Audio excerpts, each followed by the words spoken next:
Hello class, I'm Priyanka Tripathi, your physics teacher. Let's start with the part 1 of this chapter, motion. First we will see what were topics to be covered. And before this, let me tell you, you have to make two copies. One for your notes and one ruled copy. Notes will be interleaved and ruled copy for your numericals. So topics which we have to cover in this chapter, number 1, rest and motion. Number 2, distance and displacement. Number 3, speed and velocity. Number 4, graphical representation of motion. Number 5, equation of motion. Number 6, circular motion. So let's start. Rest and motion, like in everyday life, we see some objects at rest and other in motion. Like example of bird fly, fish swim, blood flows through veins and arteries, blood also in motion, and car moves. So we call any object in motion when it changes its position with the time. Here in the picture, you can see example of rest and motion. These three pictures, body is not changing its position with respect of time. It's mean they are at rest, but here in motion you can see they are changing their place, their position. Man is running, boy is cycling. It's the body is called at motion. So these are the example of rest and motion. Definition, if we talk about definition, then a body is said to be at rest of if its position does not change with respect to its surrounding.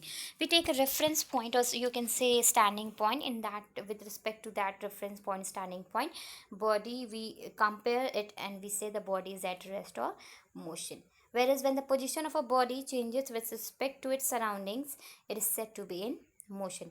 Why I'm talking about reference point or surrounding or respect or standing point? It's because, for example, I'm telling you, if you are standing at the road, standing on the road, you when one tree is there in front of you, with respect to that tree you are not changing your position with the time, so your body is at rest.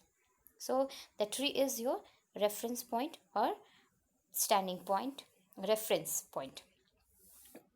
When you are changing your position with the time with respect to its surrounding, it is said to be in motion. The state of rest and motion of the body is relative to each other. The body can be both at rest and motion at the same time. Very good example I can give you when the body is both rest and motion in the same time. Suppose a train is passing from a platform and man is standing at the platform. So with respect to that man, passengers who are sitting inside the platform, they are in motion. But at the same time, when you see with respect to other passenger, when one passenger is your reference point and other is your uh, body, which you see that whether the body is at rest or motion, that other passenger is at rest. So this is the condition whether a body can be both at rest and in motion at the same time. So let's talk about types of motion. We like differentiate motion in different type, right? Rectilinear, on the screen you can see rectilinear motion, curvilinear motion, translatory motion, circulatory motion, oscillatory, and periodic. These are the types of motion. How you will define them?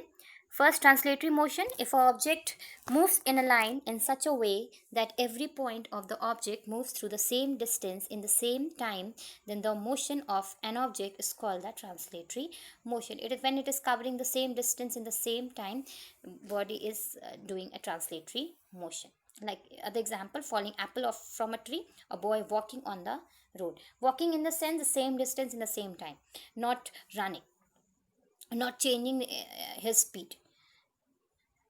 It's the two type of translatory motion, rectilinear motion and curvilinear motion. So rectilinear motion, when the body is covering its path in a straight line, or body's path is straight line motion. And curvilinear motion, when you can see in the picture the kids are throwing ball from one place to other and it follows a curved path, so it's called curvilinear motion. Or the when the and when any car takes a curved turn, that path is your curvilinear path. So curvilinear motion.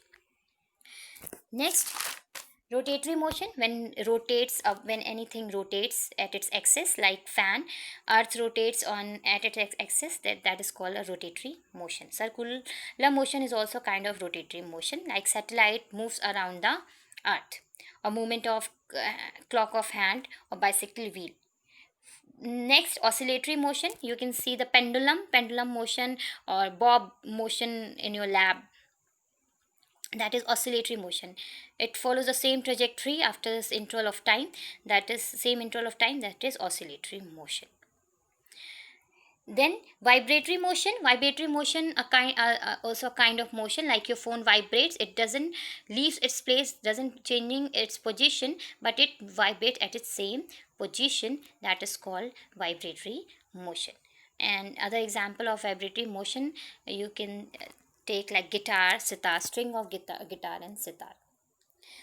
Periodic or non-periodic motion. Periodic motion is like earth is taking revolve around yours, around the sun, that is periodic. It is a periodic means definite, in the definite, say in the same time, it follows the same path.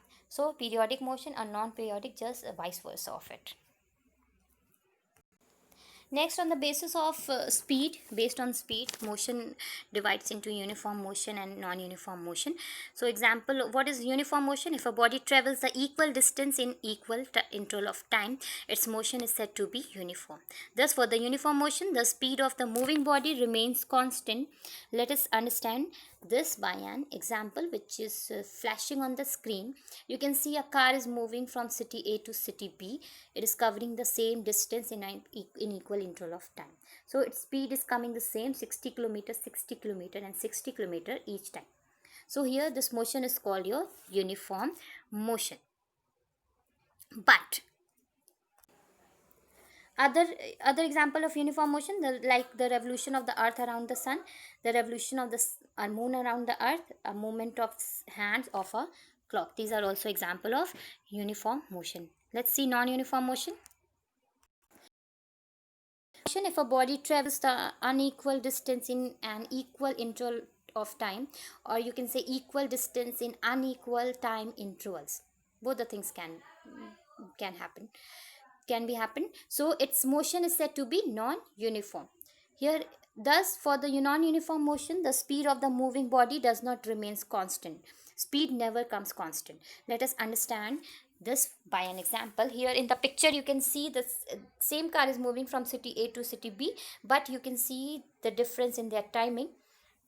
First in 1 hour, second is half an hour, and third is in 15 minutes. So speed is different all the time, 30 kilometers per hour, 60 kilometer per hour and 120 kilometer per hour. So speed is coming different, so it's called your non-uniform motion. Thank you. We will talk next topic in your next part.